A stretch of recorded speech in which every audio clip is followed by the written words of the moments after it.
Hello, ladies, gentlemen, and Swedish people. Today I'm here to talk to you about the forgotten game mode, Naval. Now, I wouldn't say Naval's like the forgotten middle child necessarily, but, it's more like a half sibling to War Thunder. Like Gaijin focuses on aviation and army a lot. Not in, well, aviation and ground vehicles a lot, such as ground RB and air RB. Recently, though, I've been realizing a few things about them. Hence why you're looking at me with a new premium in a new tech tree. So, here's what I'm noticing. Gaijin has done a series of things that I don't really like about AirRB. Here's what I'm talking about. So the F5, the premium every content creator has said is the best, the greatest to ever exist, the one you should buy. Well, it's at 11.0 now. With AIM 9Es. Now, here's what I understand. If the F5E was at 11.0, but this is the F5C, which is worse in every way. So it really makes absolutely no sense, if you get what I'm saying. Now, bringing it up to 11.0 by itself isn't that big of a deal. When, yes, it's a really, really good gunfighter. But it doesn't matter if you're a good gunfighter if you never make it to the battle. All I've gotten is up tiers, and somehow this thing's 11.3. In my opinion, it has better performance than the F5, and much, much better missiles. So they literally executed the F5C, the premium everyone has bought because it was really good.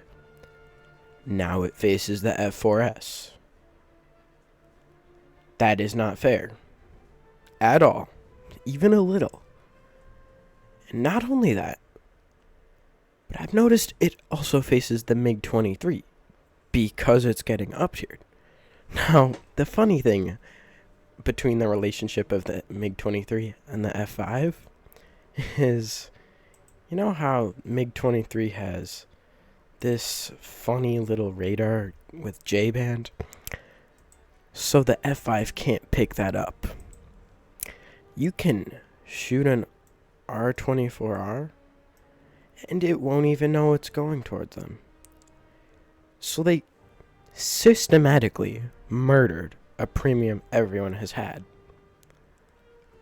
That's why I'm playing Naval. Now, I won't stop playing War Thunder because it is my favorite game. My favorite concept of a game to ever exist. But I've always liked Naval.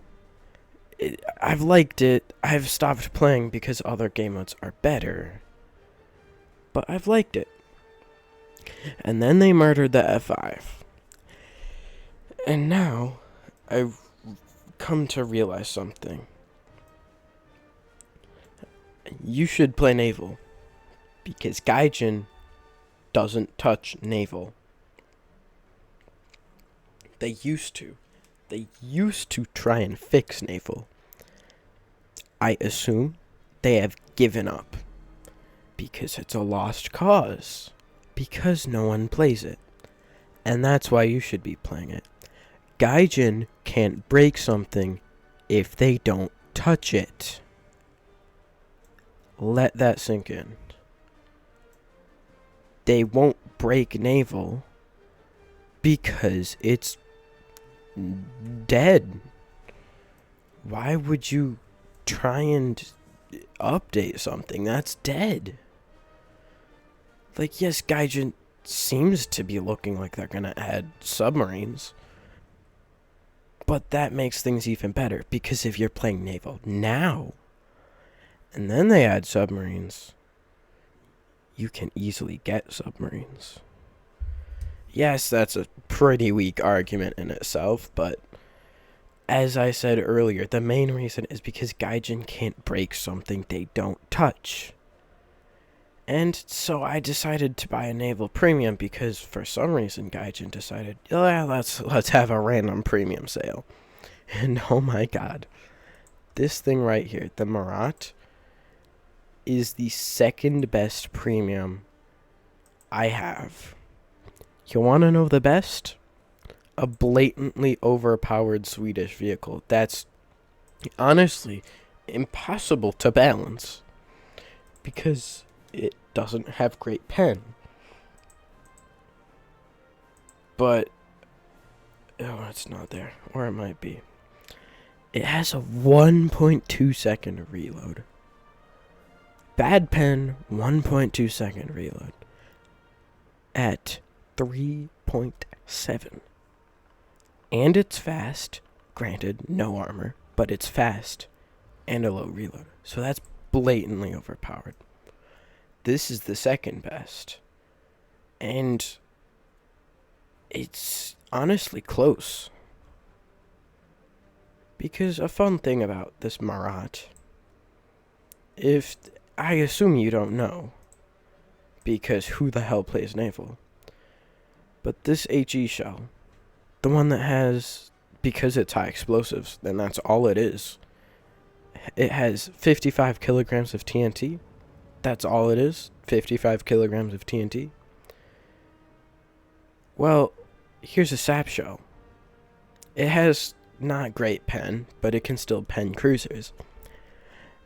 And it also has 55 kilograms of TNT.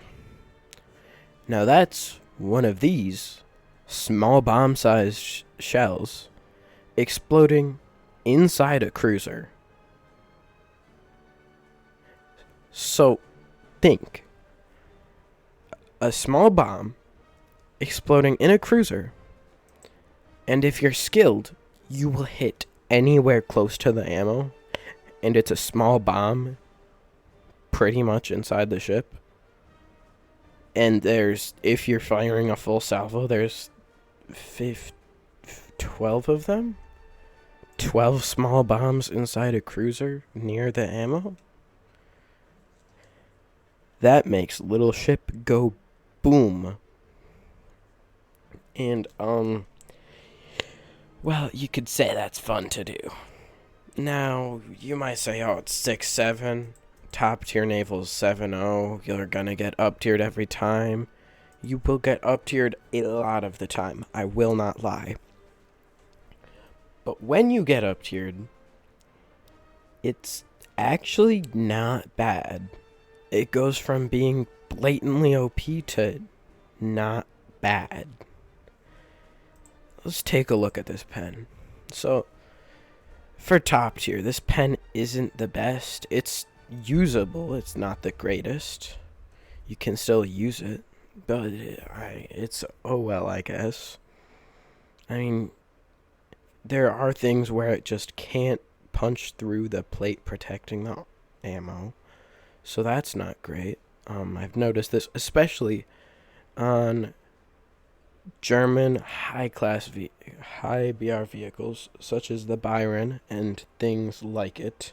You can't destroy the ammo, but you can nuke the crew. That's actually how you have to kill this thing. Because if you look, the water line is here. The ammo's down there. Like, way down there. And it has a decently sized plate, where a lot of which is under the water. So it goes through the water, slowing down the shell. Then it tries to go through the armor, which it might get through. But then it tries to go through the fuel tanks, and by then the shell, even if it's in the perfect place, is possibly just gonna do nothing. And that's the same for all of these magazines and ammos. So there's really no way to ammo rack this unless you get really, really lucky.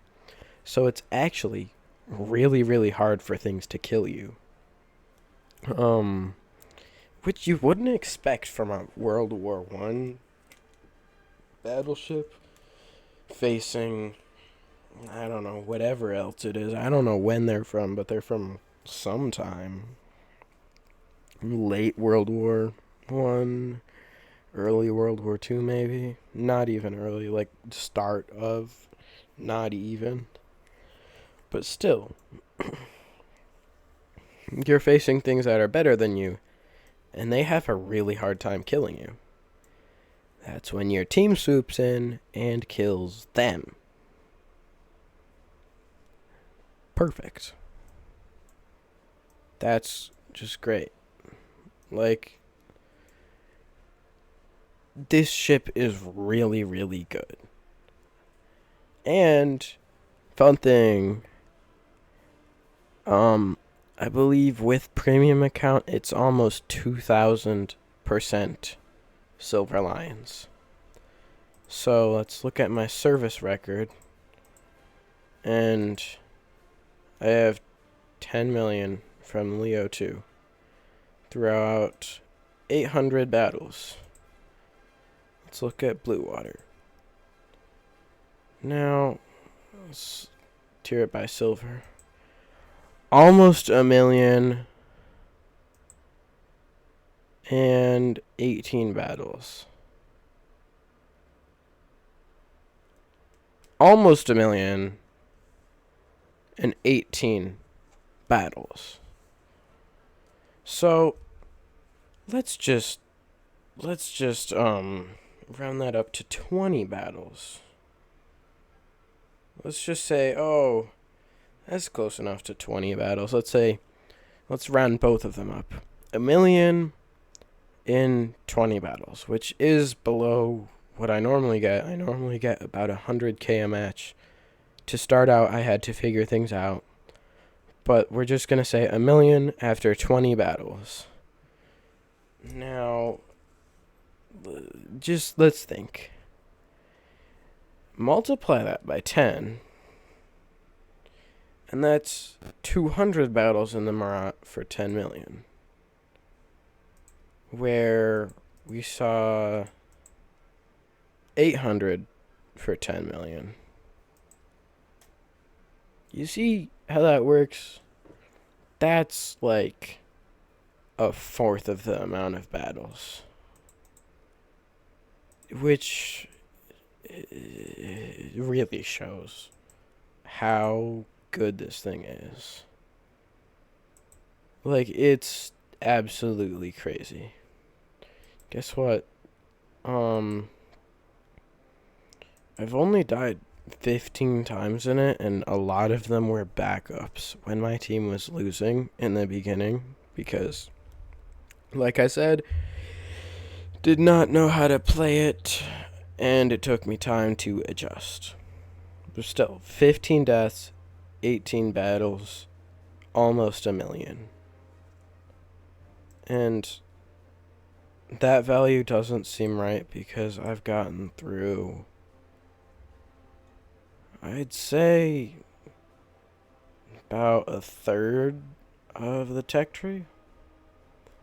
Because rank 1 and rank 2 vehicles are really cheap. Like, I got, I believe, all of the rank 1 vehicles after 5 matches.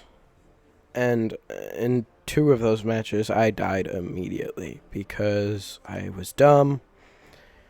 Dumb things. But still, please, for the love of God, play Naval. You're just gonna get pissed off when Gaijin changes something about air, and then you just don't want to play the game. And Gaijin's done fighting with Naval, guys. Don't know what other way to put it.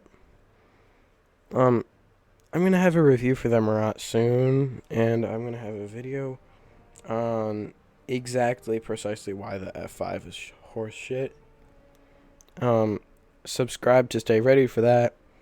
After those, unsubscribe because I shouldn't stay subscribed to someone who doesn't remember they have a channel. Alright, everybody. See you when those come out. After that, unsubscribe, or else you get 5,000 kilogram bomb to the face. And oh yeah, a thing about the Russian tech tree. Did I tell you this thing has missiles?